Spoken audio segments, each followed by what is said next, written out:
Have spiritual honor, hunger, spiritual hunger. What else? To draw ourselves closer to God, and It is one of the seven sacraments. one of the seven sacraments. Okay. Magiganda yung reasoning yun. Okay? You had it right. But then, gusto kong i-correct. Nagtitimba tayo, it's not a duty. Okay? Ang pagtimba, wag natin tingnan isang duty. Bakit? Pag nagsimba tayo, nagtitingnan natin ang pagsimba isang duty, meaning to say, nag-comply lang tayo. It's a compliance. Nabipilitan lang tayo. Okay? Pangalawa, yeah, it's true, it's part of the sacrament. But then, more than that, nagtitimba tayo because, di ba? Sabi natin, ang sinasabi, when we were created by God to what? To love, to honor, and to serve. Diba? Yun ang pinaka-basis ng ating when we were created by God, we were created to love, to honor, and to serve God. Okay. Now, ang pagsisimba is our way of responding. So, kung titignan natin, kung babalikin natin ang istorya ng ating kasaysayan, ang bawat ito sa atin ay minahal ng Panginoon. Diba? Do you believe in that? That lahat, ang bawat ito sa atin ay mahal ng Panginoon. Diba? Okay. So, therefore, kung mahal ako ng Panginoon at na-experience ko yung pagmamahal ng Panginoon ito sa akin, ito yung ating response. So, when I go to Mass, it is out of response to that love that the Lord has given me. That's why I am here to give back to Him once more that love that I experienced. So therefore, kung ang motivation natin yung pagsisimba is more out of love, then we do not look at it as a duty or as a responsibility.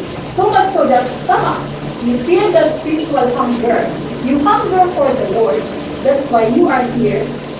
You go to Mass as a sign, sabi ko nga, parang eto kasi yung nagbibigay sa atin ng, kumbaga, it's where we get our spiritual nourishment. Claro? Tama ba? So therefore, I would like to repeat that we do not look at it as a duty, but rather, we look at, when we go to Mass, not as a duty, but it is because we want to respond to the love of God that the Lord has given, that God has given to us, and it is because I experienced the personal love of God for me, that's why nagsisimba. Okay? So therefore, kung nasa loob tayo ng simbahan, what is supposed to be our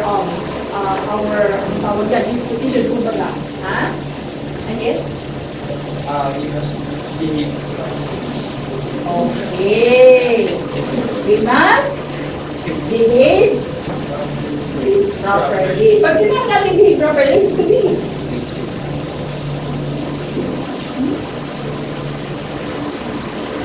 Yes. What's happening? You should listen attentively. Nangyayari na. So you're all very attentive now, I suppose. Yes? Well behaved sa altar, I suppose. Yes? Okay. Now, ano yung dalawang importanteng parte ng misa? Okay. Anong nangyayari sa liturgy of the word?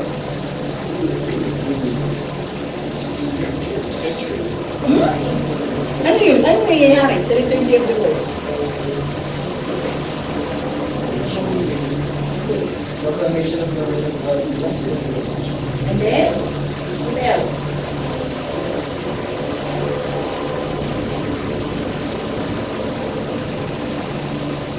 Proclamation of the word of God, and then what else?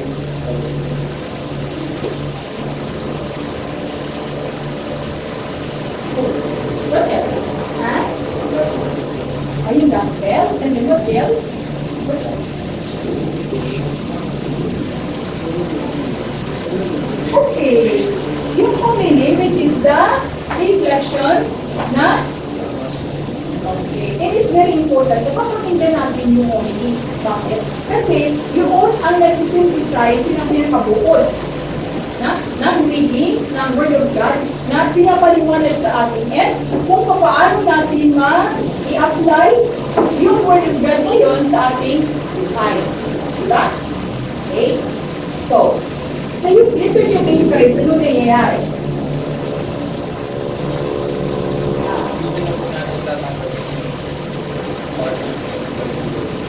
Okay, dito tatanggapin. What else? Consecration. Ano nangyayari sa consecration? Okay.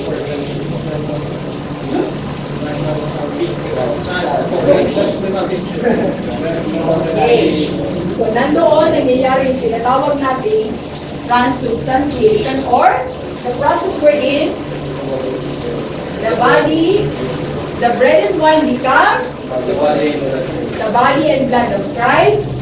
Take note, hindi lang siya symbol. No? It's not a symbol, but it's the actual body and blood of Christ. So therefore, kung it is the actual body and blood of Christ, ibig sabihin yan, we have to receive it with what?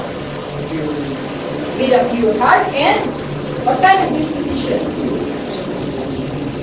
Huh?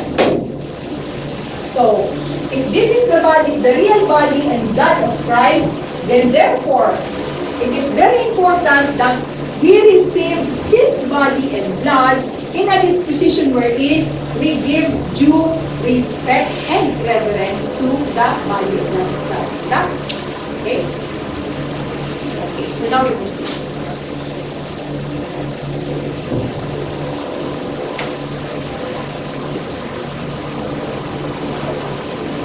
Okay.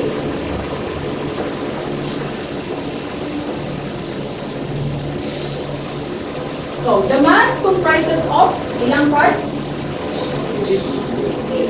The preparation before the Mass, the introductory rites, the liturgy of the Word, the liturgy of the Eucharist, the communion rite, and the conclusion rite. So, ito yung pinakabuod ng misa. So, therefore, anong proper attire sa loob ng misa? Diba? Ngayon, kung hindi kayo sa Kristan, kung hindi kayo nagsiserve, diba? At kayo ay nagsisimba, kung kayo ay nagsisimba lang, so ito dapat yung pinaka-proper attire natin. Bakit? Because the proper attire for attending the Mass should indicate what? Respect for the house of God. Diba? And then, for our brothers and sisters and for ourselves. Bakit? Kasi, as much as possible, we would like that everybody will be encouraged or we have to help each other na bawat isa, tulungan natin na makapag-dasal. Diba? Ngayon, kung ang gamit natin ay yung mga ginagamit natin kung tayo ay nag-housing, kung tayo ay nag-malling, kapalagay niyo ba, ma-inspire yung mga naandyan na nagsisimbang kasama ninyo? Okay, so ang nangyayari is agaw attention. Diba? So therefore, as I said, I would like to repeat, there has to be that respect for the house of God, for our brothers and sisters, and respect for ourselves. Respeto sa sarili natin. Bakit? Kasi, the way we dress, kung paano tayo malamit, tells the kind of person that we are. Naniniwala ba kayo dyan? So therefore, upon entering, anong gagawin natin? Ginagawa ninyo ito? When you enter the church, nag-genuflect kayo? Ha? When you enter the church. When you leave the church, do you also genuflect? Grado, ha? Okay? And then, ay itong pinaka-importante. Importante yung sacred silence. Ano ibig sabihin ng sacred silence?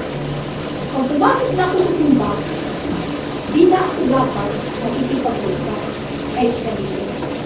Bakit? Ito na yung panahon na dapat makipag-usap ako sa Panginoon.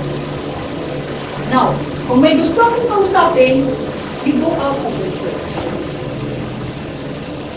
Huwag kayong mag-uusap doon sa loob ng simbahan because hindi yun ang place na pag-usap. Yun ay place ng pag-usap. Tama ba?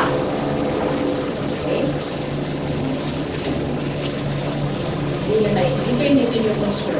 Ito yung sinasabi ko posture, the vertical posture. Di ba tinuturo yan sa inyo? Diba? So, hands joined. May meaning kasi yan, no? Means, pag nagkaganon kayo, means, you feel, para bang you really feel that you are walking towards God. And at the same time, this is an expression of respect for God. Diba? Kaya, yan. And then when you are seated, you place your palm on your knees.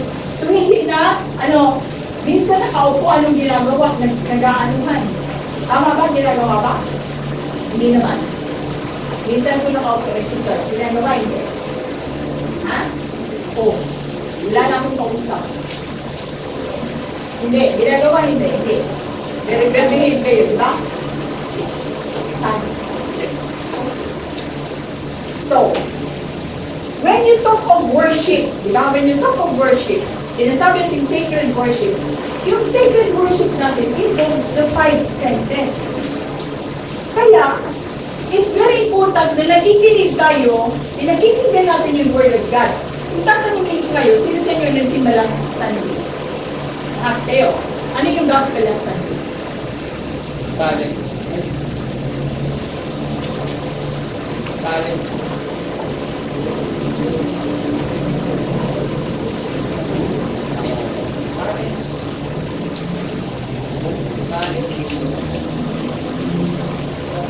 What's about the talent? Yung unang master yung skills na may 1 talent, 2 talents, tapos 5 talents. Tapos nadoble po yung sa 5, tapos yung sa 2 talents dito po, parang nadoble din. Tapos yung 1 talent, tinago lang niya po. Tapos pagbalik niya, binigyan, lalong ina-praise niya po yung dalawang dinoble yung talents nila. Tapos yung isang servant po na walang ginawa sa talent, ginawa niya po yun, tapos binigay niya po yun sa may 5 pang talents. Tama ka? Sino nagsabing hindi?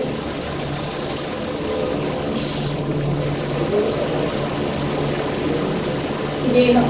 Kaya yung parang yung there's Jesus sa neighbor. Ano yan? Sa mga neighbors, kunyari sa ibang tao. Parang yung feeling ko parang sinasabi ni Jesus na you weren't there when I was hungry. Was in prison. Whatever you do to the least of my brothers, You do. okay. So yan ang importante. Kaya the sense of hearing is very important. Papakinggan mo mabuti kung ano ang sinasabi ng Panginoon through the reading. Diba? So the sense of hearing, then the sense of sight. The sense of sight, that's why dapat yung divine is well lighted. Diba? And then also there are the different colors, the colors na ginagamit during the liturgical function. And the sacred vessels and vestments, dahil ito yung mga tinatawag natin mga symbols. Diba? These are the sacred symbols that we are using. So therefore, ito yung sense of sight. Nakikita, nakiperceive ng ating senses. And then also, the sense of smell, so paano tayo yung sense of smell? Because of the, kung gumagamit tayo ng incense, diba? And then at the same time, the fresh flowers that we see. Kaya, maganda, as much as possible, sa simbahan, ang importante ilalagay, fresh kong bulaklak. Hindi yung plastic. Okay? And then the sense of touch. Bakit? We try to hold hands. Diba? We hold hands when we exchange the sign of peace. And the sense of faith na pag tayo ng communion. So therefore, it involves, when we come to worship the Lord, it involves the totality of our person. Kasi it can happen na physically nandiyan tayo, pero yung isip pala natin nandoon. Hindi ko pala natatapos yung assignment ko. Dapat pala, magmadali ako umuwi mamaya kasi kailangan kong tapusin yung ginagawa kong assignment o kailangan kong maglaro ng computer. Correct? Tama ba ako? Nangyayari ba yun? Ha? Okay, so hindi nangyayari na habang nag-serve kayo. Ha? Hindi nangyayari yun. Ang iniisip lang talaga ninyo yung pag-serve. Ha? Ano? Ayan. Kasi ako, kahit ako mag-rin, minsan pag nasa loob ako ng simbahan, nandidisrupt ako. Kaya hindi ka nandidisrupt, ako ba yun? Kaya nga, yun nga sinasabi ko, na 100% na andoon kayo yung attention ninyo. But then, it is supposed to be 100%, kaya the moment na, ay hindi lang, nasa simbahan pala ako, so we go back. Babalikin natin na, dapat pala, eto pala ako. Okay. So, bakit may incense? So, it is a symbol of prayer. Diba? So, pag sinabi natin introductory rites ng misa, saan siya nagsisimula? Saan siya na mag-i-end ang introductory rites ng ND? Ha? Ha? Oh. Ano po, bago mag...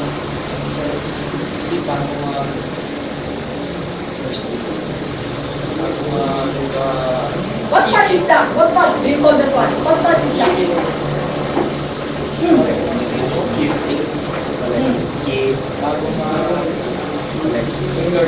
Dapat pala mag-exam ako sa inyo. Hindi makapagtay, hindi mag-best eh. Oh. Sige. Ha?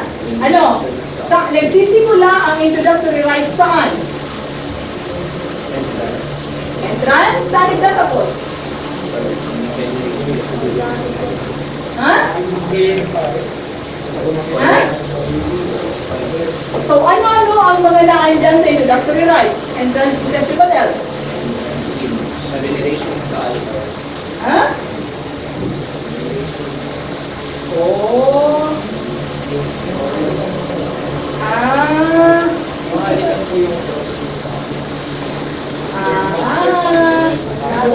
Now I know. Okay? Anong nandyan? Pag-start, introductory rites, anong nandyan? Entrance procession, then afterwards, pag entrance procession, anong gagawin? Ha? You make the sign of the cross after that? Greeting. Ha? Greeting? And then what else? After? Ha? Okay? And then after? Saan kayo siya magtatapos? Saan siya magtatapos?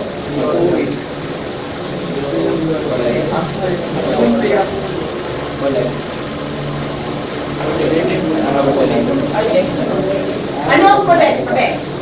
Ano ang kulit? Prayer. Ha? Prayer. Ano yun? Prayer.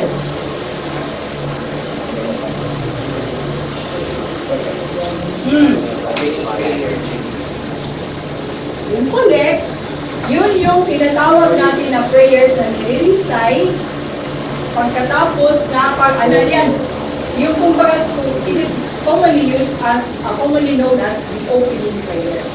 But, the proper term for that is the collect. Sabihin, lahat ng intentions kinukolect. Then, it is now being offered to the Lord. Inuban niya siya, and that is the opening prayer. So, therefore, the introductory rite starts with the entrance procession and then ends with the collect. Ano ang susunod?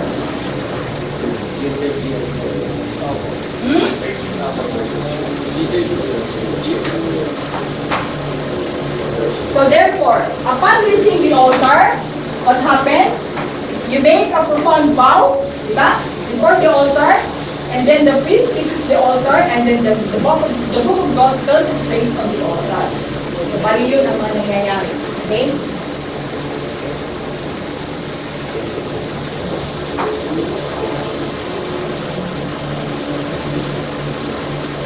Paano ang pag-sign of the cross na tama?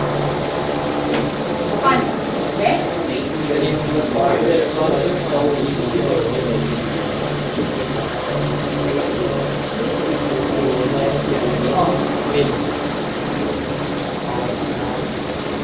That is how we make the sign of the cross. Ha? Okay. Oh. Ano yun? Pwedeng ganyan. Pwedeng ganyan. But most of the time, it doesn't. Diba? Diba? Okay. Very important yan. Bakit? Kasi minsan, pag tinatamad na tayo, pag ganun na lang. Minsan yan, dito na lang, oh. Diba? Pag tinatamad na, totoo ba? Minamadali. Minamadali pa.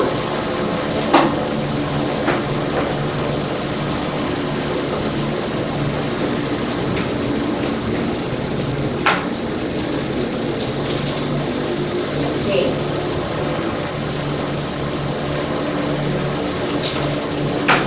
So after that, pag the collect follows what? Anong susunod? The liturgy of the word. So pag liturgy of the word, normally, okay, then, tapos saan nagtatapos ang liturgy of the word? Hindi, sa before offertory. Before offertory. Right before Oh, offertory. klaro. Positive speech. Saan siya nagtatapos? After you use the faithful, Oh, yes. Sino, saan nagtatapos ang liturgy of the word?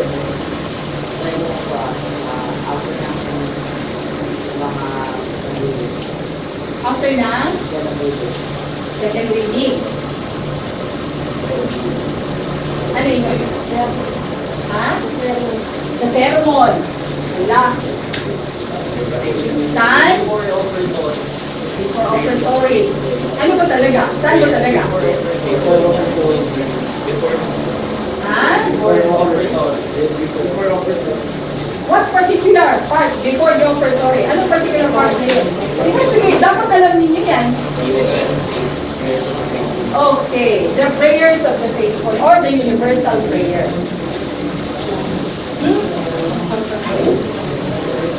So, dyan siya, the liturgy of the word, dyan siya nagtatapos. So, the entrance, then the liturgy of the word, then comes now the, ano susunod? Okay, the liturgy of the Eucharist.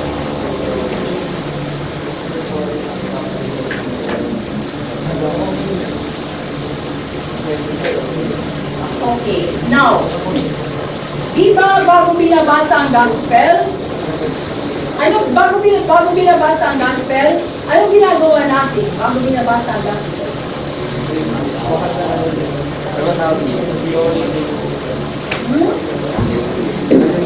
A reading from the Holy Gospel. Ano? Ayan. Okay. Kind of dapat may ganun. Ha? My words. Oh. Ano yun? Anong ibig sabihin? Hindi na ako Ha? Glory to Glory to you. Hindi, okay lang. We are trying to review. Kasi dapat ito alam ninyo to. By heart. Dapat by heart alam ninyo to. Ha? That is what you call the threefold sign of the cross. Diba? The threefold sign of the cross on the forehead. Na forehead signify our desire to meditate the gospel in our mind. Diba? Then the sign on the lips, commitment to preach throughout the world, and in the heart, our pledge to treasure it with love. So you have to be ito ang meaning. Because sometimes, kung hindi natin alam kung ano ang meaning ng ating ginagawa, hindi natin inaayos yung paggawa. Diba? So it has to be very clear. Bakit kailangan itong threefold of the cross? Because, ito, ang ibig sabihin niya. That is the grace that we are asking from the Lord. And of course, we have the Holy Ghost.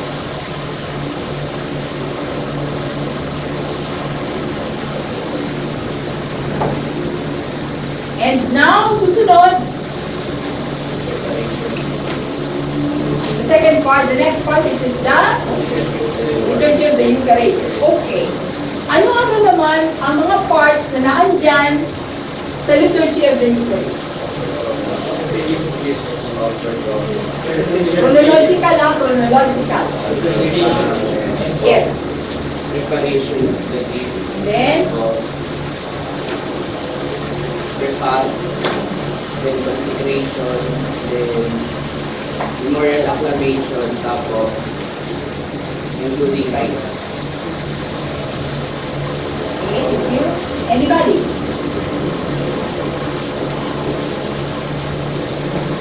This is that you are playing an important role dito. Diba?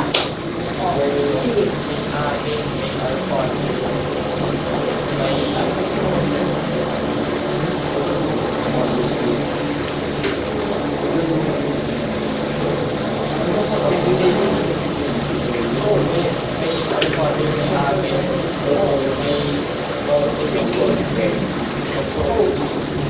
Okay, meron yan. Pero sabi ko sa inyo yung sunod-sunod.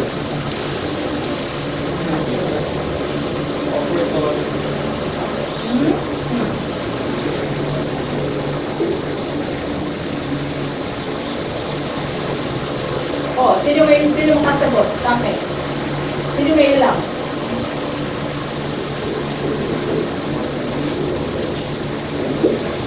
Diba? Sabi ko sa inyo. Kaya that's what I'm saying.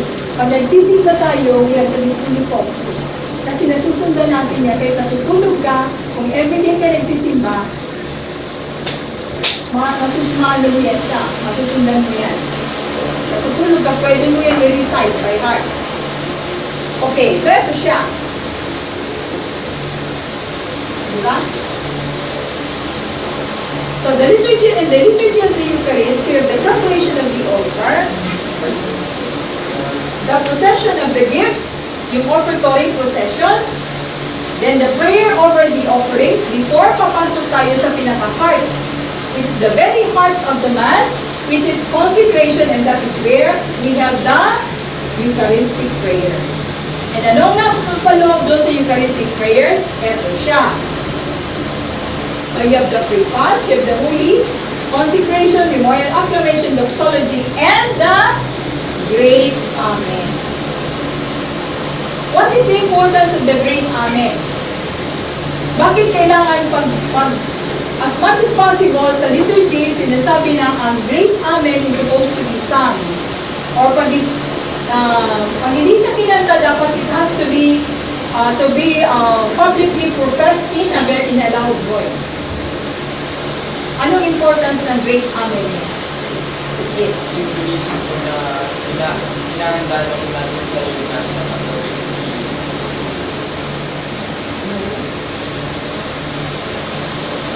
Yes. Para i-accept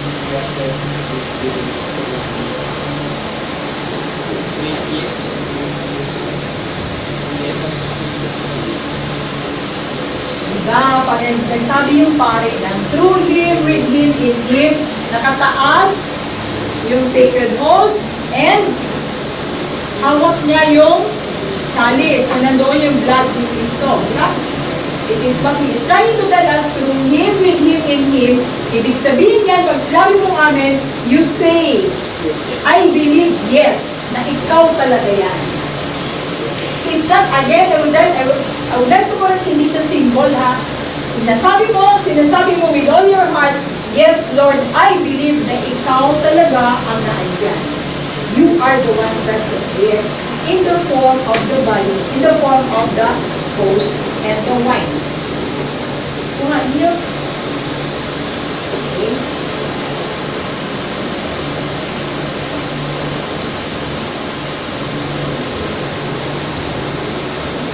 So ito hindi naman kayo gumagawa nito, ano? Kayo. Lay minister. Pero at least alam ninyo. More or less, alam ninyo kung anong difference ng corporal. Alam niyo yung difference ng corporal, ng purificator, finger towel. Ano ang difference ng finger towel at saka ng purificator?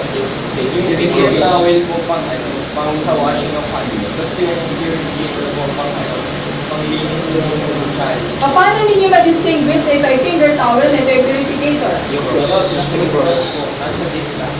Tapos may embroidery yung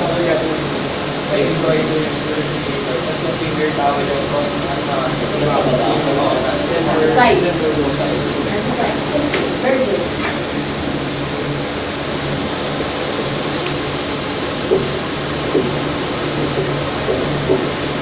So this one is very important. Tingnan niyo ito mabuti. We have tried to, kailangan natin maintindihan kung ano ang nangyayari sa misa. And this is one of the most important parts of the Mass. Diba? The mixing of the water and wine. So the priest pours wine and a little water into the chalice for two reasons. Why?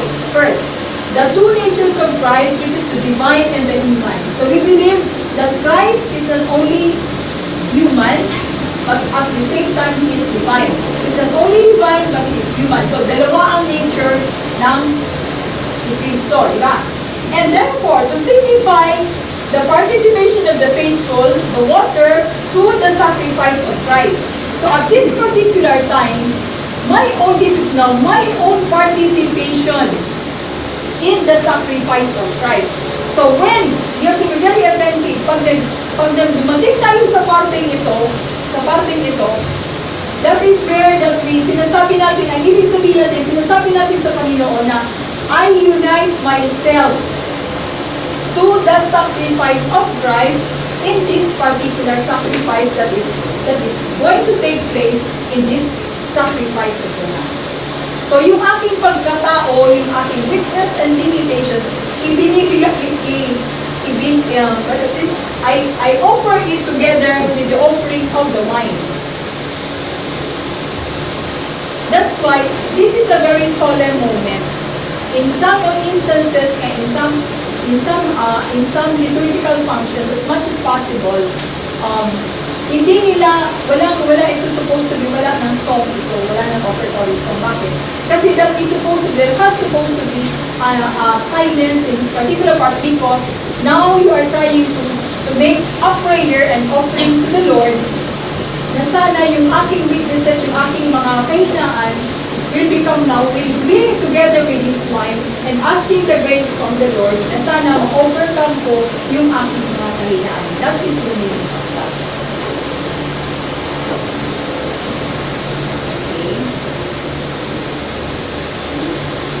Okay. Now, bakit kailangan hugasan ng pare ang kanyang kamay? What is the significance of the washing of the hands? Sanitary process? Okay. Symbol of purification, purity, cleanliness, and purity and cleanliness. Purity and cleanliness. Okay. What else? Yes. Washing of iniquity and sin. Okay. So, take note. Pakinggan ninyo mabuti anong sinasabi ng pare at this particular part na naghuhugas siya. Lord, wash away my sin,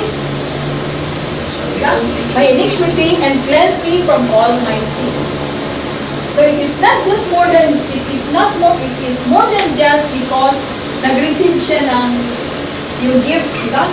During the offertory procession, i-receive niya yung mga gifts, di ba? So minsan hahawakan niya yung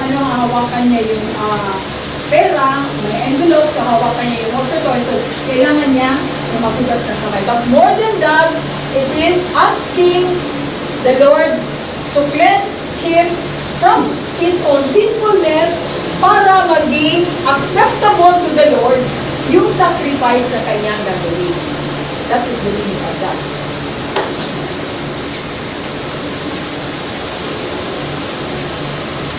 And of course, when you talk about the prayer over the offering, what it says, it is done to us, God, to accept and bless our humble gifts.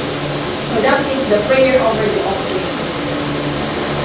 And to make it worthy, to use the bread and wine as matter for the consecration.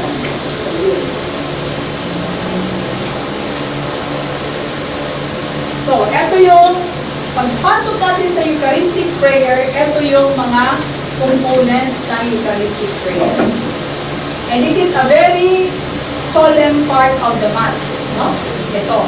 Kasi pumapasok na tayo sa consecration. Kaya as much as possible, we have to be very attentive, and at the same time, we have to give due respect, with due respect to what is going on in the Mass. Okay.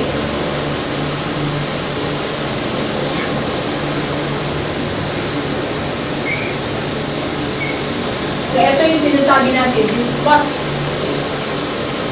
So, transubstantiation is therefore the sacramental act. So, ito yung sacramental act by which the substance of the bread and wine is changed into the body and blood of Christ. So, therefore, we say that ang nangyayari dyan, hindi lang yan symbolic. So, it's not just a symbol, but rather, it is really the transformation of the body and blood of Christ. Of the bread and wine to the real body and blood of Christ.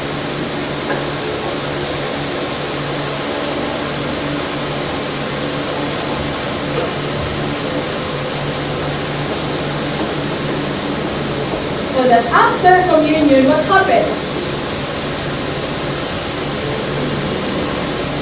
After communion, ano na yun ang mangyayari? What happens? Huh?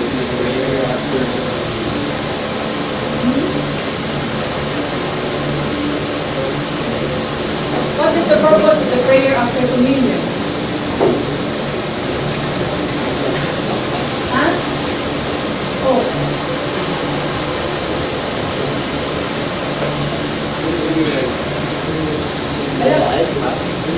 Ang tanong ko, what is the purpose of the prayer after communion? Huh?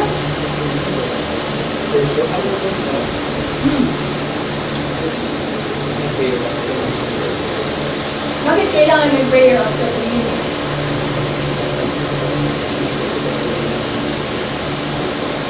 Okay? Huh? To be blessed. What else? So,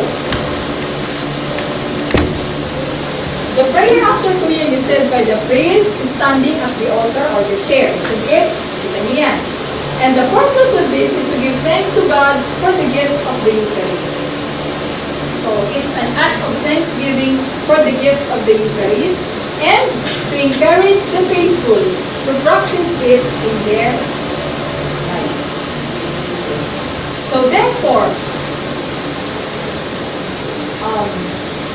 ang ibig sabihin niya dito na after na when we receive Holy Communion, kung ano man whatever you have heard in the proclamation of the Word of God, now is the time to practice it in your life. And your strength and your nourishment when you go out of the Mass is the Eucharist, so that you are able to carry on with your everyday duties as Christians and as Catholics because of the gift of the Eucharist. And so we have the concluding rites, and of course the announcement, and the dismissal. Kailan nagtatapos ang misa? After the final song. the Mass is Kailan nagtatapos ang misa? Kailan nagtatapos? After the final song?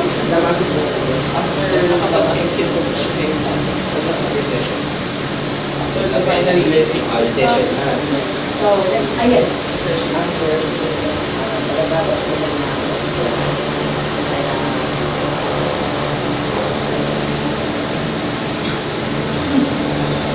Matatapos bigyan, ha?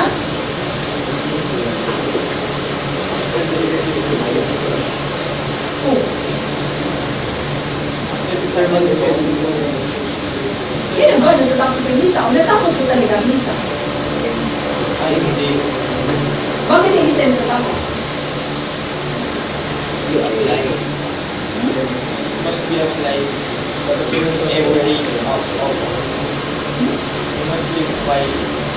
convince yung sinasabi nyo sa akin. Oh. Then, sige. Must live by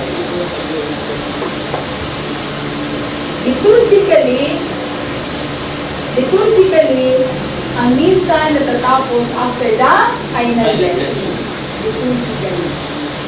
So therefore, pwede na after the Mass, wala nang final song pwede yun. Pwede siya. Because ang recessional song is no longer part of the Mass liturgically. But, ginagawa natin yan dahil gusto natin yung ambience, to keep the ambience of the celebration. So that is why there is the final song. But pwede siyang wala, pwedeng meron. Optional ang final song. But then, sabi ko kanina, ang misa hindi natatapos. Diba? Liturgically, yes, but as soon as the priest will tell us, the Mass is ended, go in peace, that is the start of the Mass. Nagsisimula pala ang misa. So, yes. Bakit kasi sabi nagsisimula pala ang misa? Ha? Bakit siya nagsisimula pala? Kasi, dun yung palang pwede i-apply yung i-live by yung sinabi ko sa scriptures. Kasi parang sinasabi ko, after ng Mass, parang go and proclaim the gospel. Parang gano'n po. Proclaim the news. So, dun sa point na pa lang yun yung pwedeng kapanin yung issue. Okay. So, sabi ko kanina, ulitin ko, ang misa nagsisimula pa lang when the priest says, go in peace. The Mass is ended, or actually, hindi na nga sinasabi, supposed to be, kasi dapat hindi sinasabi, the Mass is ended. The Mass has been offered. That is supposed to be the right term. The Mass has been offered. Go and proclaim the good news. Or go, umayo ka at ipahayag ang mabuting balita. That is supposed to be. The Mass has been offered or go in peace. That is supposed to be the word.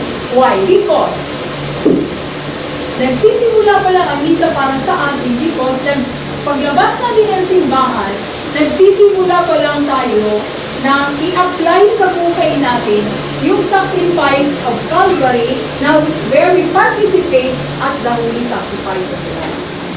Diba? Kasi sinasabi natin that the holy sacrifice, mamaya magbigay ko ng exam, and not go to, it will be giving exam. That's why we read with the paper. That the holy sacrifice of the Mass is only starting because we look at the Mass as the unbloody form of sacrifice of Calvary. It is the unbloody form of sacrifice in Calvary. Because yung original na misa, wherein there is the bloody sacrifice, that is the Mass in Calvary, which happened 2,000 years ago. Na kung saan talagang actual na namatay ang Panginoon. Now, when we have the Mass, the celebration of the Mass, the same sacrifice na nangyari doon sa Calvary is being lived again. Ginagawa ulit. But this time, it is in the form of an unbloody sacrifice. Bakit? Dahil wala kayong dugo na nakita. And, after that, paglabas natin sa misa, tayo na nag-participate dito sa unbloody sacrifice of Christ is also supposed to live this sacrifice sa ating buhay. So, that is why, doon sa pag-participate natin, we should not be surprised that when we go out of the Mass, when we go to our different assignments, when we go to our different works, or when we are at home, or wherever we are, we also experience, what is this? Nakaka-experience din tayo ng difficulties, nakaka-experience din tayo ng mga call this mga problems and trials because that is part of our sharing in the sacrifice and suffering of Christ. So dapat hindi tayo nasusurprise kung nahihirapan din tayo. At hindi tayo nag-murmur, hindi tayo nagre-reklamo kung nahihirapan tayo because that is the way we are. Dahil tinatawag natin ang sarili natin ng Kristiyano, tagasunod ni Kristo, so ngayon, ang Kristo na sinusunod natin ay Kristo na namatay sa krus. That? So therefore, tayo na sumusunod sa Kanya, tayo din ay, we are being asked also to die with Christ, pero hindi sa form na nangyari noon sa Calvary na magpapapasok tayo sa Diyos hindi. So, paano paraan? Siguro, ang papaing paraan, kung medyo naiinis ka sa kasama mo sa bahay o kaya sa kasama mo sa school, to be able to participate in the suffering of Christ, then you try to overcome yourself. Huwag kang maisip. Ayaw mo siyang kausapin. But then, because you are a Christian, you are a Catholic, and you profess to be a follower of Christ, at ayaw mo kausapin ng isang tao, na kausapin. That is what you call the dying to my own personal self, and that is what you call then a participation in the sacrifice of the cross. Naintindihan? Klaro ba? So, anong ibig sabihin na we share in the suffering of Christ? Anong ibig sabihin?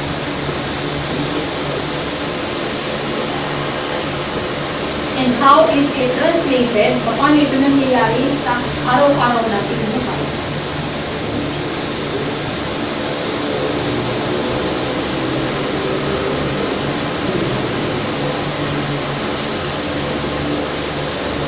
Paano? Parang, ano rin po, parang like bearing your own cross. Parang ganun po siya. Everyday po may pinagdadaanan tayo sa paghihirap. At parte po ng paghihirap na yun yung parang pag-search na rin natin or pakikibahagi na rin po natin sa suffering ng Kristo. That is when we do the right thing po. Kasi po, if given two choices po, usually mas madali gawin yung evil kaysa sa good. Pero pag ginawa po natin yung good, alam natin na mahirap yun. Tapos alam natin na mahirap din po yung pinagdaanan ni Kristo para masunod niya yung Father niya. So kapag choose po natin yung good, parang nag-sacrifice na rin po tayo kasi mas madali piliin yung evil pero pinili pa natin yung good na mahirap. So parang sinusundan na rin po natin sa ganung paraan. I am going to show you a video wherein you will makikita niyo dito, especially kung paano natin ginagamit natin yung ating mga choices. Okay, many times, diyan tayo nagkakamali. The way sa ating mga choices is that doon tayo nagkakaroon ng problema. Diba? Wala lang tayo, pero pakagaling na nakakawin.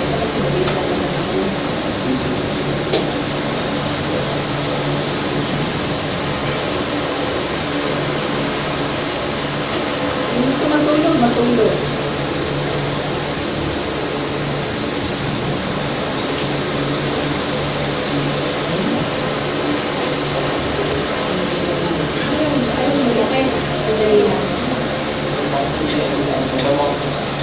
Kita niyo na ito? Wait lang. Kasi ayaw niyo pa kayo. Wait.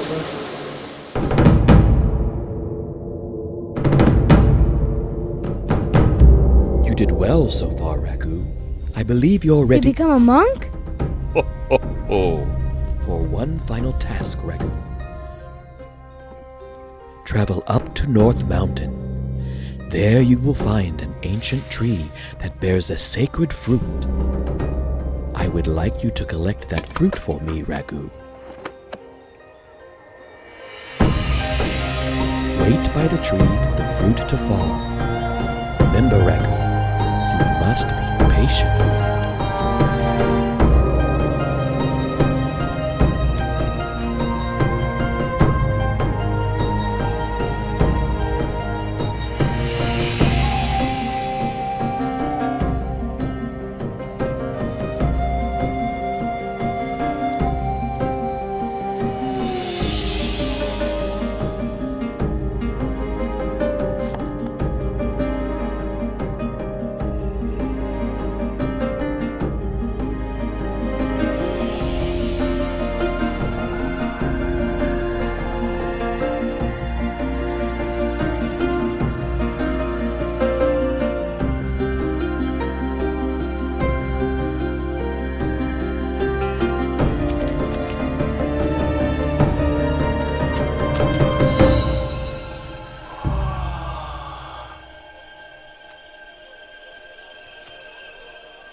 Master? I'm sorry.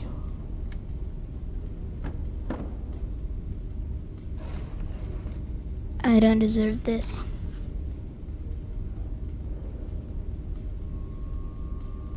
Nonsense, Ragu.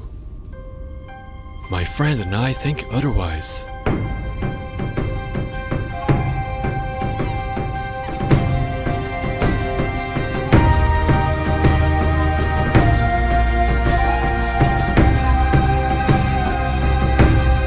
Now you're ready. To become a monk?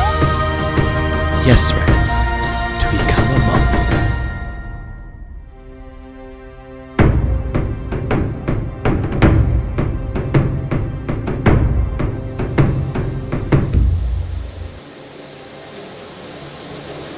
Okay, nakuha niyo yung message. Nakuha? Ano ang message niya? Ang bagang nila yung instance. Ano message niya? Ayun.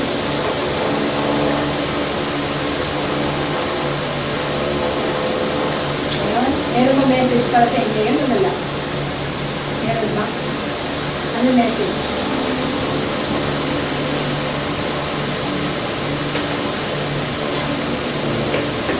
Ha? May tao ka ba dito sa loob? Wala na.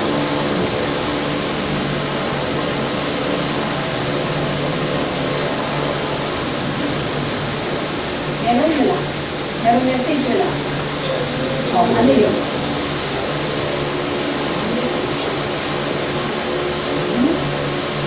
Okay. Gano'n ko kamahal yung isang bago ko. Mas mahalaga po ang buhay. Mas mahalaga ang buhay. Hindi ba kaya?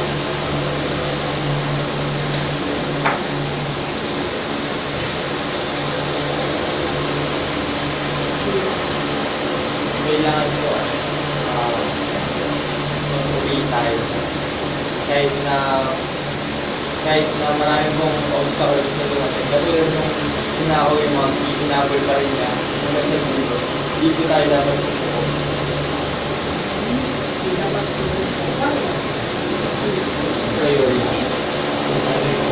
Bibigyan mo sa kanya.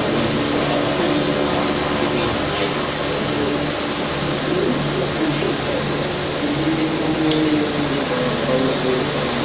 Isipin mo na yun, ha? And the priority of life. Bakit kayo binigyan sa iyong pocket? Because many times, it's our choices actually to be Ito po, yung iba pong mga yung sarili po natin gusto,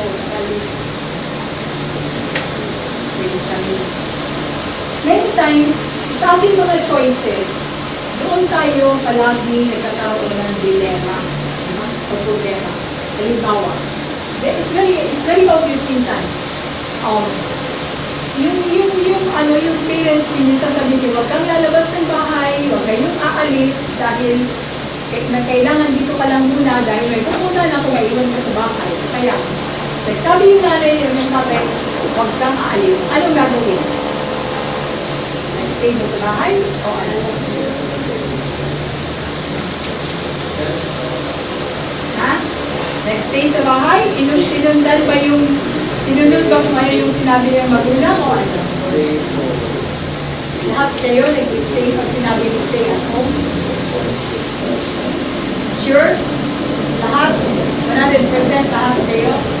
Ibig sabihin mga masunurin na yung bata. Lahat.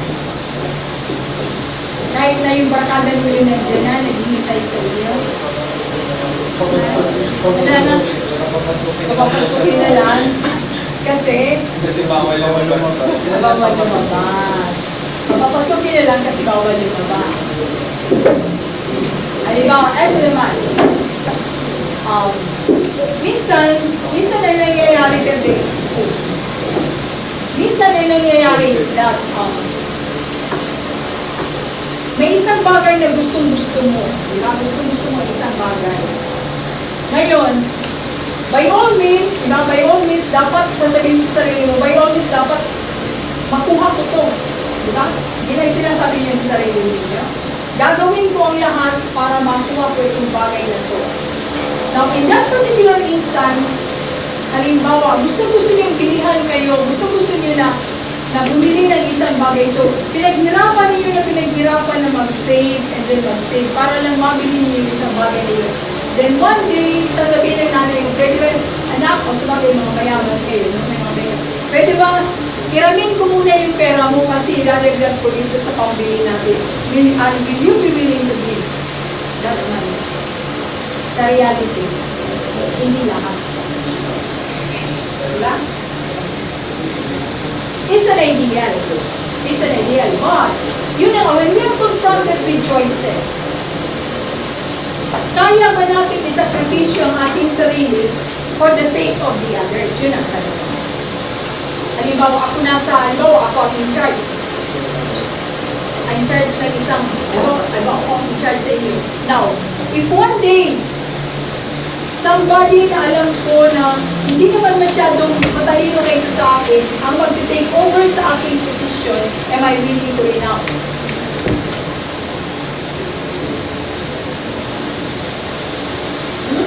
Sa totoong pangyayari, sa totoong buhay, ano ang actual na nangyayari?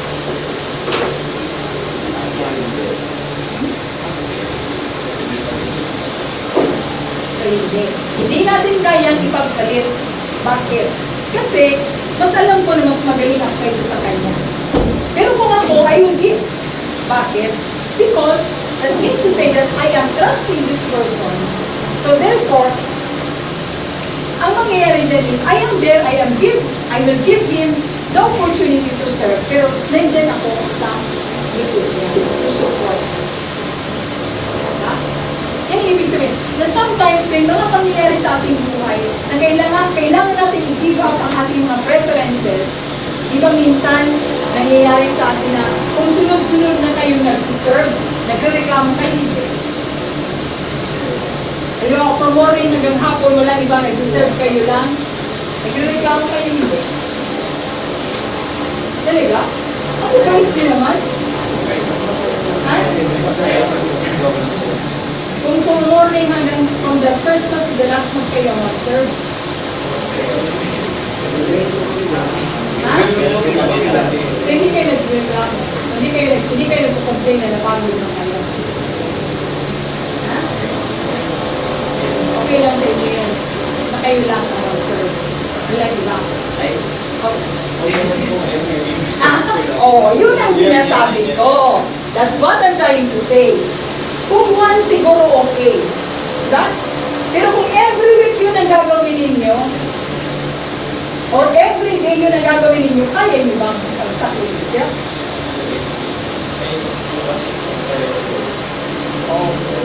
So yun ang sinasabi ko. Because, we have our own priorities, but alam ko na ito ang priority ko. But when the call of service is asking of me, pwede ko bang isakripisyo yung aking call of service na yun? Ano ha? Sabi niyo kanina, masaya kayo. Ngayon yung ha? Oh. Ano?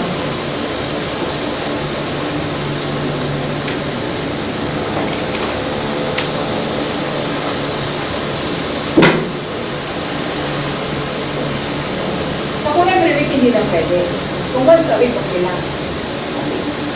Ha? Ano? Ano ba talaga? Gusto niyo?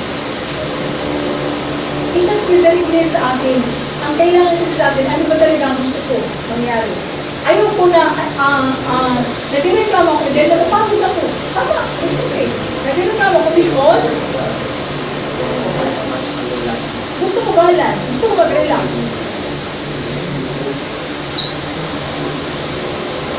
Ano ito? Ano ito talaga yun?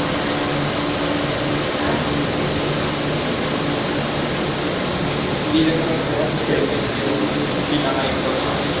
Hindi na service Hindi yun? lang naman yung service yung meron din po, yung may kasama na rin po yung pamilya, mag-aaral. Yung, pati pagtulong po sa iba. Okay. So, mag-aalat ka po talaga ng time sa halos ka ng aspeto ng mundo.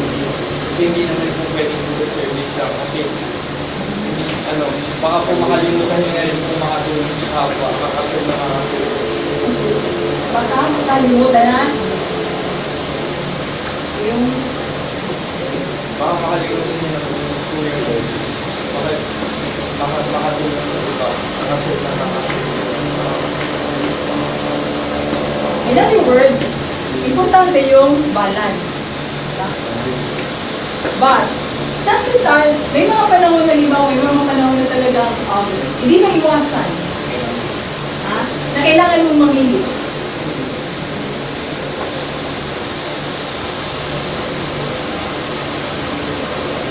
So, ang tanong, kailangan ko bang isakripisyo yung sarili ko na, anbaw, meron ako nakaset na schedule for that day.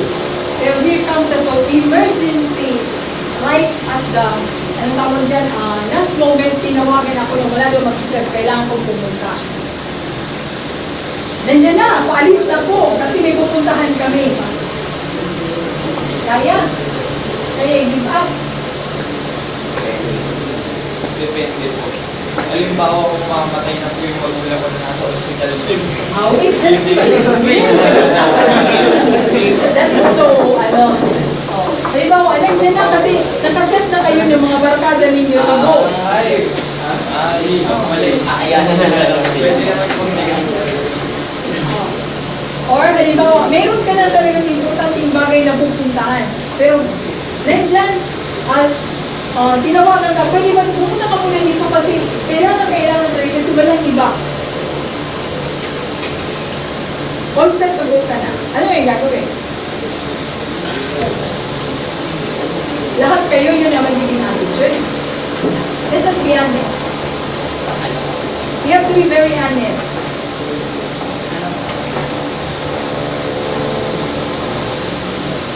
Anong gagawin? Ha?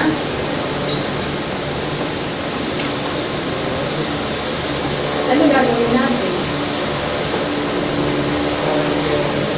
Kung ano yung tama. Hindi. Sa real day, sa real life, anong ginagawa natin? Sa real. Ano?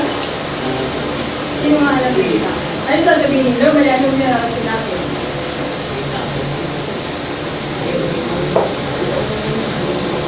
Ha? Hindi, we have to be very honest. Ang importante sa atin, i-acknowledge natin, kasi I'm not saying na mali. But the important thing there is, i-acknowledge mo na ito ang gagawin, ito ang aking ito yung aking reaction sa ganitong bagay. May nauna na kasi kung hindi, pwede ba humanap na kayo ng iba? Normally, that is the normal reaction. Pwede ba humanap na kayo muna ng iba? Kasi, paalis na ako eh. Tama ba ko? So, ito yung mga bagay na kung saan titignan natin na ito yung tinatawag natin na share in the sacrificial offering of Christ.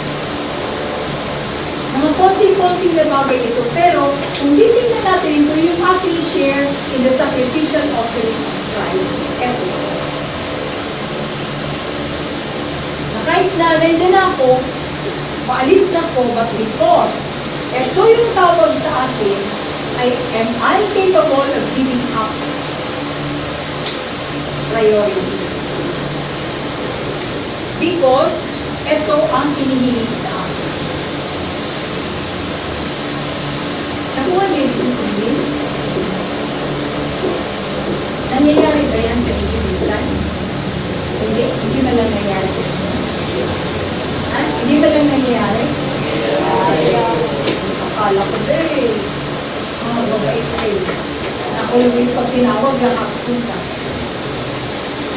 Ano? Ano sinasabi mo? Ano? Pag may? Ay, mas. Pag may? Ay, Ano may na? Yan pa. Pero pag may piyesa lahat kayo gusto mag-serve. Diba? Hindi naman. Hindi naman kulang na kukulang. Eh? Hindi po na. Hindi naman lahat. Hindi naman. Pagpahayman. Kasi merong iba dyan na alam ko, hindi ko alam dito sa inyo, pag-ibira ko dito, but sa friends or I know, na may mga iba na pag hindi hayman ayaw nila. Pero pag hayman, lahat sila nakaalam.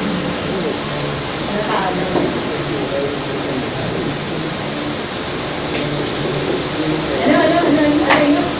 Ang sabi mo? May ano? Criteria kung bakit sila pupunta.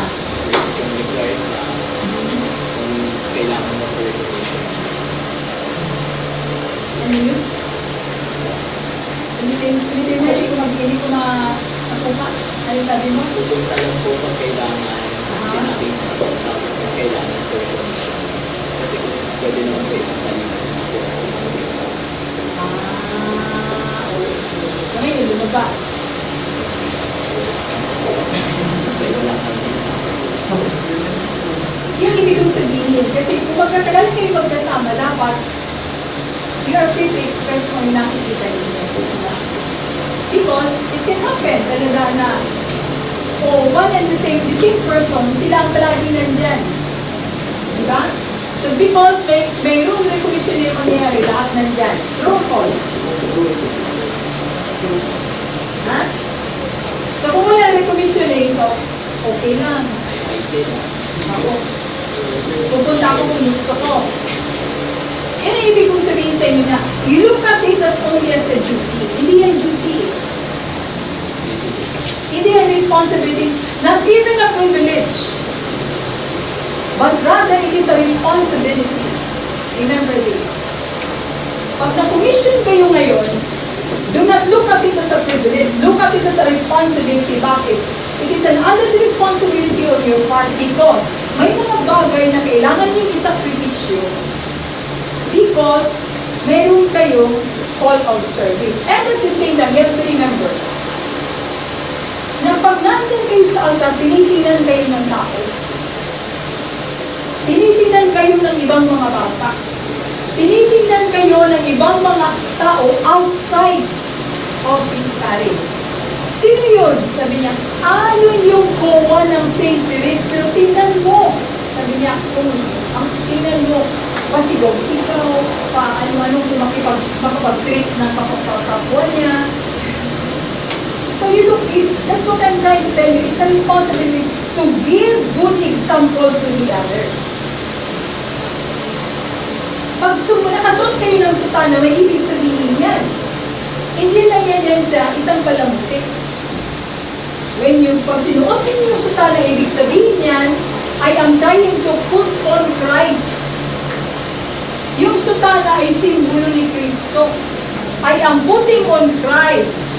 So therefore, if I am trying to put on Christ, dapat ganito yung aking attitude. Dahil, sabi ko na nga, tinitingnan kayo. And that is the responsibility that we have to give good example first sa iyong mga kasamahan, and secondly, to the community where you are in this parish, and lastly, to the community outside of your parish. Bakit? Because wherever you go, pagka sinabi kayong kowa kayo ng parokya na to, hindi lang pangalan ninyo ang ginagawa ninyo. Pangalan ng parokya ang ginagawa ninyo. Kaya kung ano man ang gawin ninyo, palagi nakadikit yung pangalan ng parokya. Yan si Knights of the Altar, yan si St. Therese. Pero ganito ang ugali niya.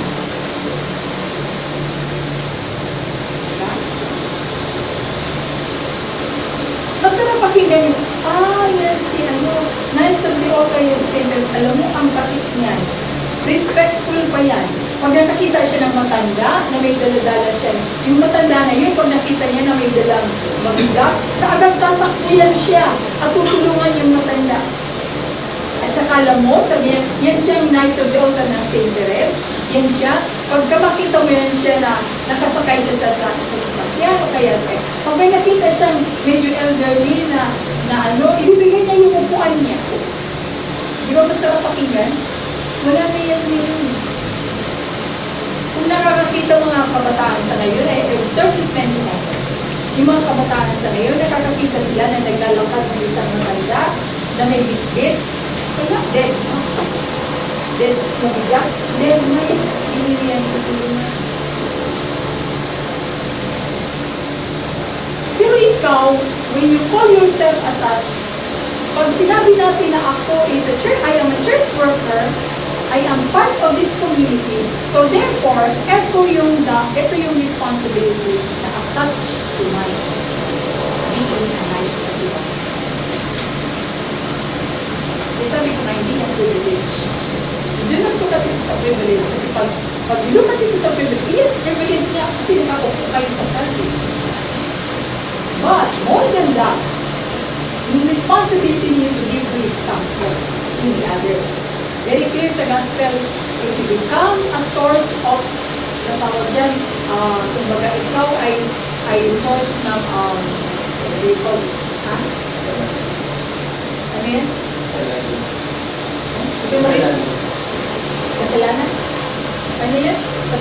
No, when you become a source of, you are giving bad example to the others. Hindi lang temptation. May isang word na hindi mapasok. Kung ikaw you become a source of, Bad influence. okay, pwede bad influence to the others. Diba nasa gospel yan?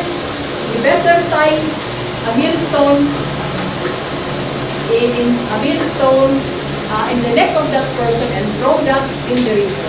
Throw that in the river. You need to save you.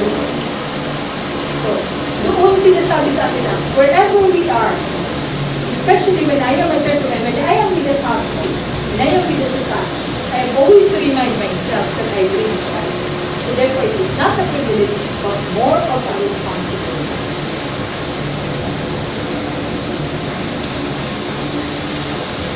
Kasi kung privilege yan, ang magiging attitude natin is that, uy, nagagawa ako, dapat, meron ako dyan.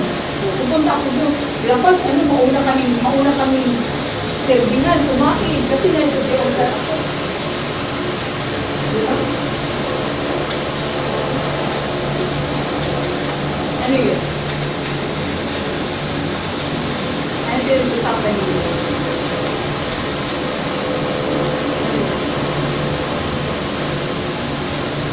Alam niyo, pag sinabi niyo ang tao, ang isang tao ay respect ko, ano yung sabihin ng isang tao?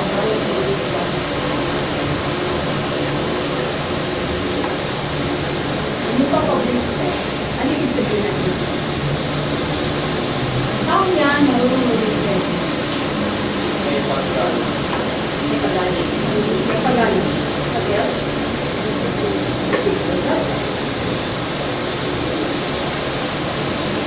Saan natin ginagamit? Paano natin pinapakita ang pagalit sa tao?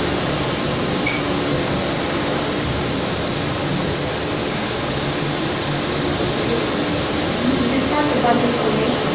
Paano mo pinapakita? Galing tayo doon sa, this is the fruits of the man, no? The fruits of the man, which is makikita sa ating buhay, yan ang respect. Ano for the first? Respect for the respect, and then service. And then, the capacity to be able to give oneself when you are being asked to serve. Now, dito kita yung respect. Paano pinapakita ang respect ito?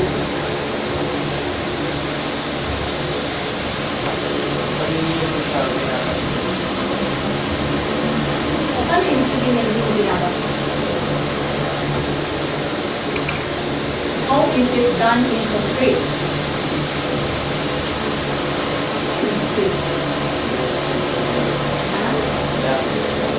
By accepting this. Bakit binibrought out? Halimbawa po, sabihin natin may taong may kapansanan. Tapos, sabihin natin nahuli sa hagdan. Pagtatawanan mo ba rin?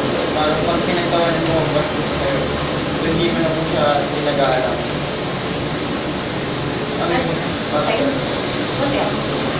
Yung pinaka-konkreto na, kung tinignan mo, napakaliit na bagay, bakit ito tayo ng respect for the person?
Pakikinig din ay. Pag may nagsasalita.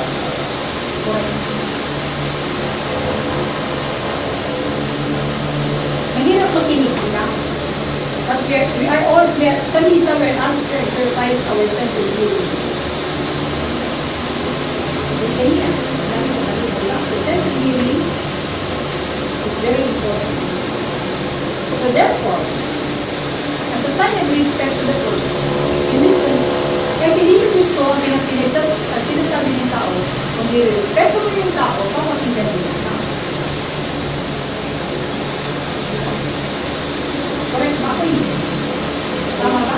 Good manners sa inyo. So, wala na akong kausap. Isa lang kausap na nagsasabi ko. Is it good manners to listen to the person when the person is talking? So, also, paano ginagawa niyo yun?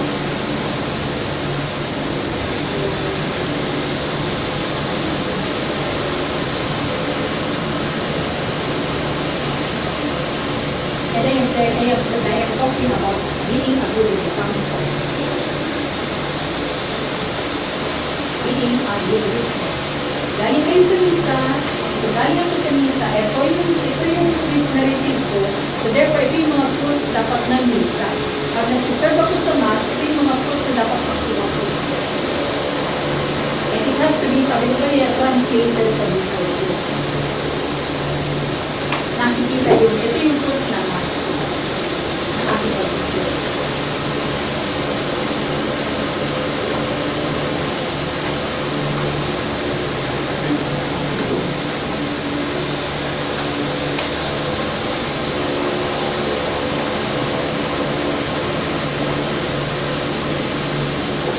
Paano ko kayo i-recommend? Na-recomission kayo.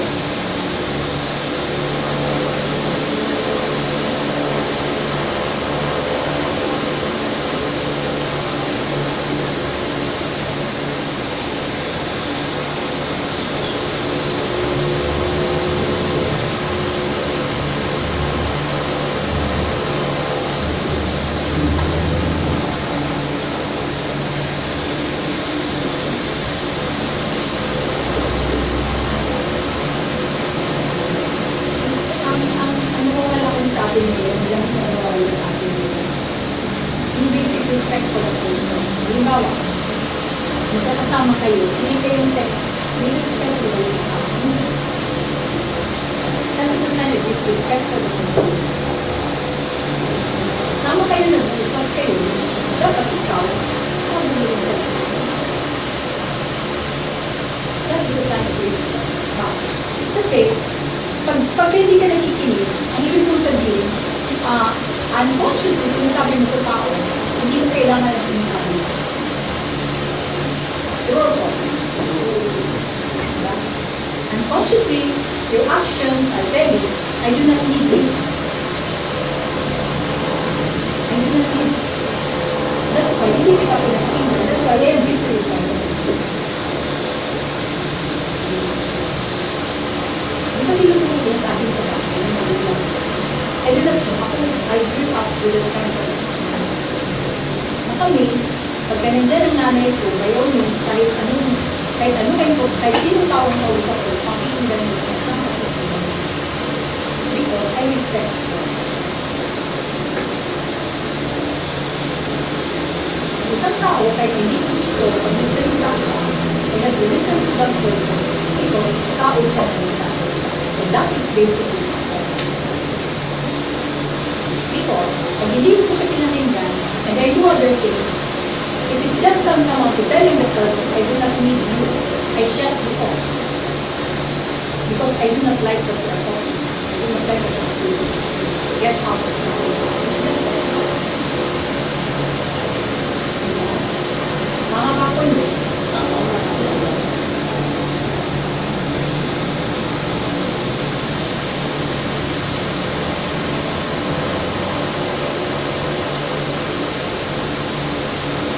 talking of formation, remember, nasa formation phase.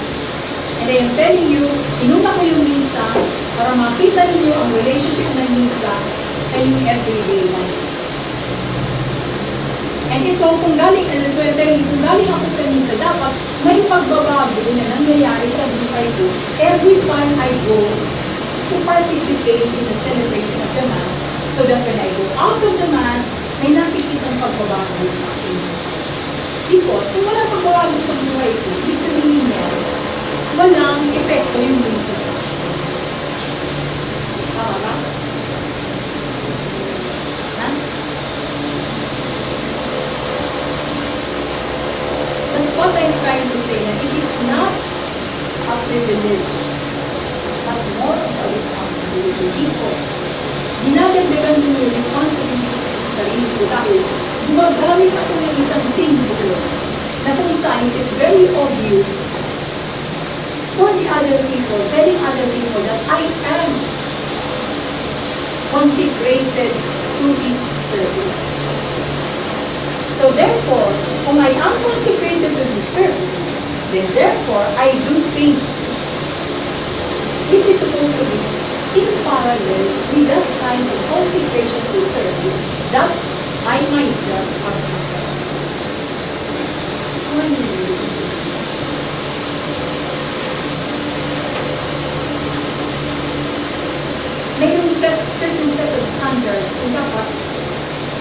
paano man natin. Yes. Pero because whether you like it or not, may mga rules na kailangan natin sundin. Di ba? Pag pumasok ka sa organisasyon, may rules tayo na kailangan sundin. Di ba? And at the same time, it's supposed to be very clear na I come here, nag-volunteer ako. Diba? Nag-volunteer ako. So therefore, kung nag-volunteer ako, hindi ako pwedeng mamili. Hindi ako pwede na magsabi na, ay, ito lang ang akin, kayo na lang. Hindi pwede. Kasi nag-volunteer ako eh. Kung ako nag-volunteer, hindi ako pinilit. Then therefore, I have to be ready kung ano man ang hihingin sa akin. Kung ano man ang consequences na kasabay dyan sa pag-volunteer ko sa isang trabaho, o sa isang organisasyon, o sa isang service na tayo gaya. Kasi hindi tayo pinipili. Diba? Tayo ang nag-offer ng sarili natin. Kaya, wala tayong supposed to be heartache kung halimbawa man may darating ako na una, o ako officer, pinagdala ko sa officer, o ako ang head, pinagdala ko sa head, wala akong karapatan na magaling sa akin. Sa volunteer na naman ako. Volunteer ako, kaya volunteer, kaya kung ano ang gusto nila pagawa sa akin, pero yun, lalo.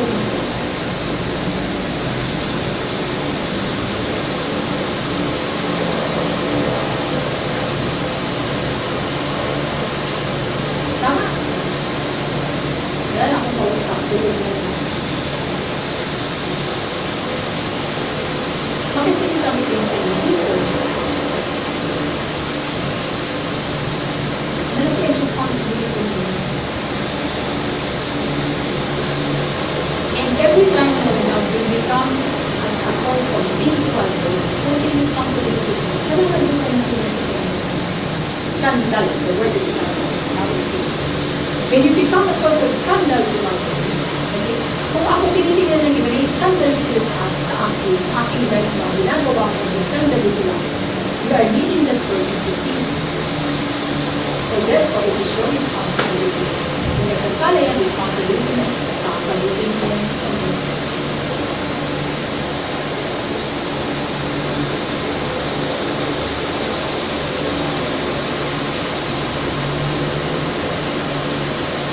Kaya, I was trying to count on good behavior and at the same time, good example to people, to one another, and to people.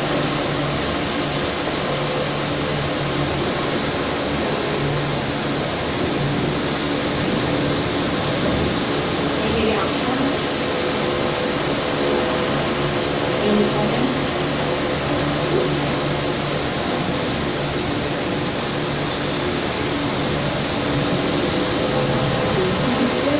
That is a thing of the Lord. We have to demonstrate people.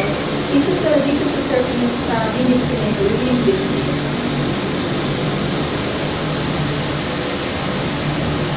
Dito sa ministry nito, kailangan tayo focus, wholehearted in ministry nito. Hindi pwede dito yung pag-aaral nito. Hindi. Dahil, sabi ni Cristo, when you serve, you need all. Sa Book of Revelation, sabi niya, you are neither hot nor cold. Talo sa init, talo sa lamig. Therefore, I will spew you out of my mouth.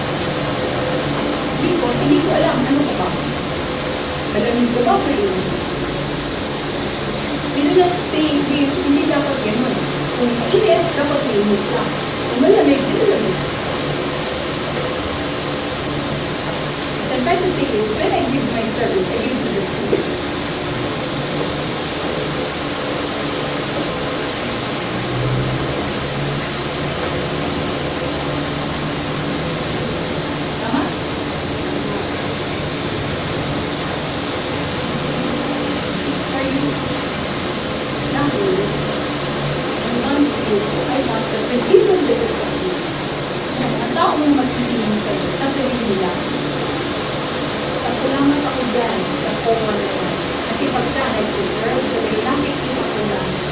Fervent siya, at the same time, I am lived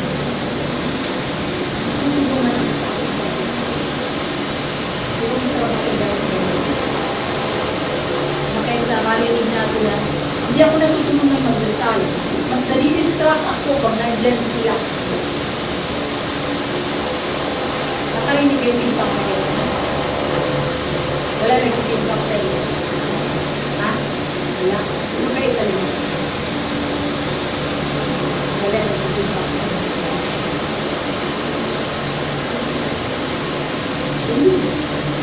That's why that is the way you keep up that keep with that standard. Kasi, dahil na nakasana kayo. Nakasana kayo, nakasuot kayo ng sana. Then, you always remind yourself na, oh, meron pala akong strength. But it's literally so, I am putting on Christ. So therefore, hindi ka maging even sa mga mothers, medyo ano na po.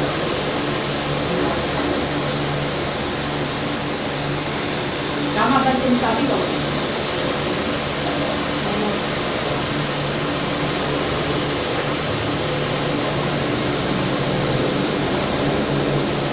But of course, hindi naman kasi yan bagay na nangyayari overnight. Yung process ng pag-grow natin sa ating buhay, hindi naman yung process na nangyayari overnight. Minsan, okay tayo, minsan hindi tayo okay. Kaya nga, mayroong tinatawag na confession. Kaya tayo nung-umpitan dahil nagkakasala tayo. Open kayo nung-umpitan mo. Open. Kayo nung-umpitan.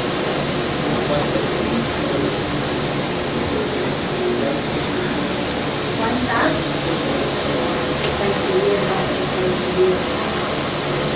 Minimum rule that is on the year. Pero mas maganda na you go to the sacrament of confession regularly doctor. Kasi every time na realize mo na nagkamali kayo, right? Kasi doon tayo nakakakuha ng strength na makapag-recover kung ano-ano mga kasalanan na nagawa. Normal, it's very normal. Magkasala tayo. Sabi nga diba sa Bible, sabi, the just man fell, fall into sin 7 times. So tayo, pwede tayo just, how much more kaya sa atin? 7 times a day. Yan, nag-fall into sin. Tayo, hindi ba tayo nakarating doon sa being just person? So baka mas maraming mga failures tayo. But then, in spite of our own sinfulness, that's one thing that we have to acknowledge.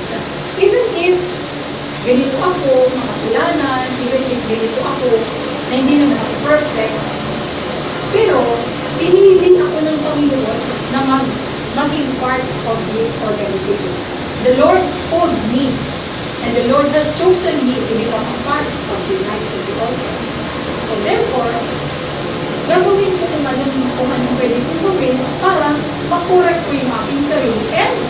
And sabi ko sa inyo, and in the constant participation in the celebration of the Mass, doon nangyayari yung tinatawag natin little transformation ng buhay. So the more we participate sa misa, the more tayo nag-a-attend ng Mass, then the more should be that, the more we have to be transformed. So yung ating attitude dapat medyo na nare-refine din siya. Because, nandun siya.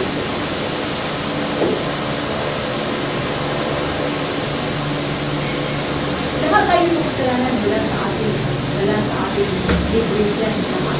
But then, we always believe that there is always the grace, especially in the Eucharist, there is always the grace coming from the Lord. Kung saan, pwede natin magampanan yung ating mga responsibilities, especially as Knights of the Lord. Diba? Ganun yun.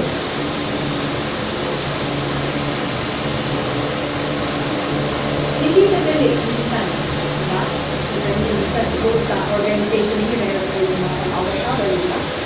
Meron ba?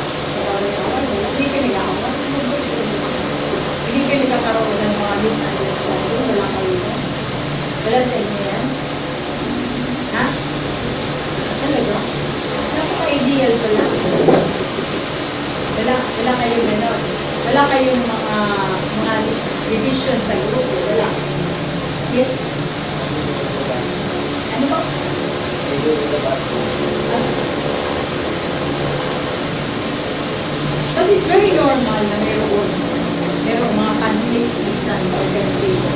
At the same time is, yung nare-result siya na hindi siya liwanag. So normal yan, in any organization, normal yun. So, demand, again, I would like to repeat that our constant and our daily participation in the Eucharistic celebration should therefore lead us to become better.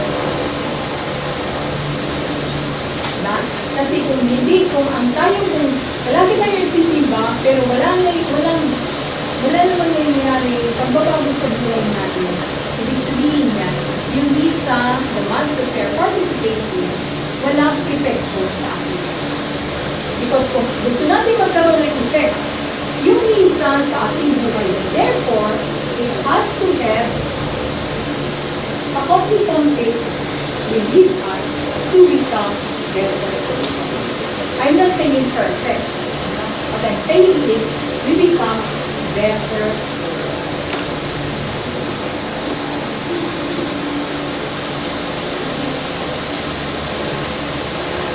Question ba? Reaction? Sinabi ko? Wala. May comment pa? Bakit tayo magkapit? Ay, may nagsisurvey.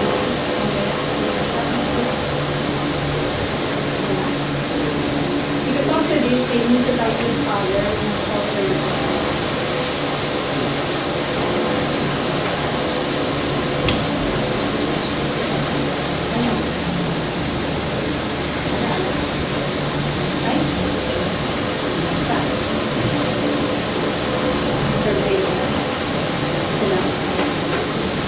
Because after this, we have math at 4:30. Okay? Exam na tayo? Ano? Gusto niyo mag-exam? Ha?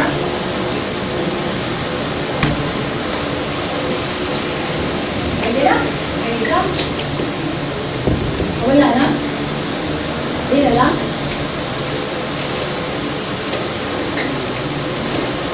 Okay. Ano, exam na tayo? Gusto niyo?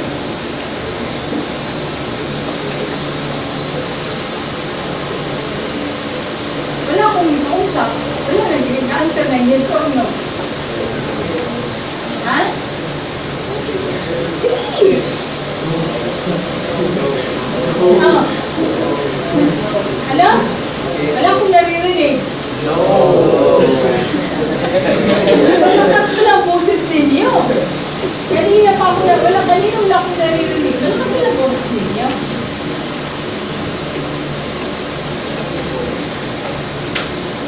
Kaya niyo. Kung pwede. Kung okay. Mabait naman yata kayo. Mabait kayo, no? Very generous kayo mag-serve, ba? Pag ilan nag-exit kayo ng commission? Ha?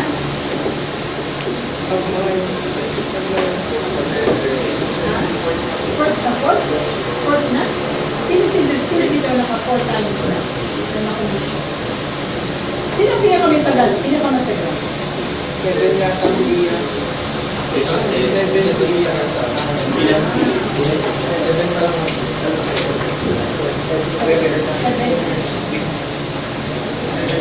Ibig sabihin, kung mag-exam ako, perfect din na.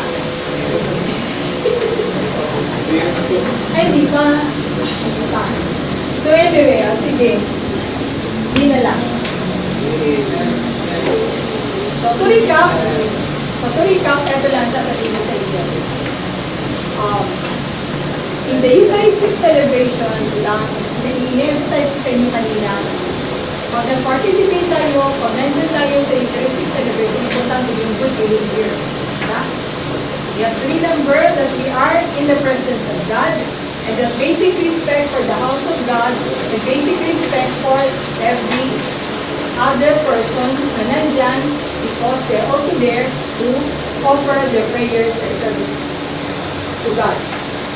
Pangalawa is, you have to bear in mind that yung pag-serve natin is not a privilege, but it's more of a responsibility. So therefore, we try to do all the best that we can to be able to live well our lives and become good example to other persons. And in the choices that we make every day, we try to see to it that kung ano man yung mga choices natin ginagawa or the decisions that we are supposed to make, let these decisions be a venue for us to become better. Kasi yung mga decisions na gagawin natin, make sure na yung decision na yan, we lead us to God. We lead us to become better person, and we lead us to become more generous in the service. Okay. May mga bagay nito na kailangan natin i-give up. May mga bagay na kailangan natin i-set in priorities, but priority of priorities always is the Lord. Pinang-priority natin ang Panginoon. All the other things will come. So kung nakaset ang goal natin sa Panginoon, all the other things will come. Importante, ang number one sa atin, the Lord should be the priority of life. Okay?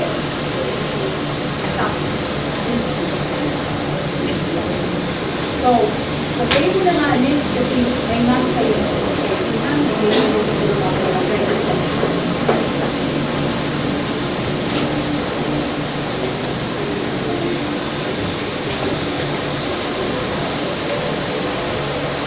So before we end, bago tayo mag-end na, can I request everybody to come to prayer and can I pray with you for the prayer?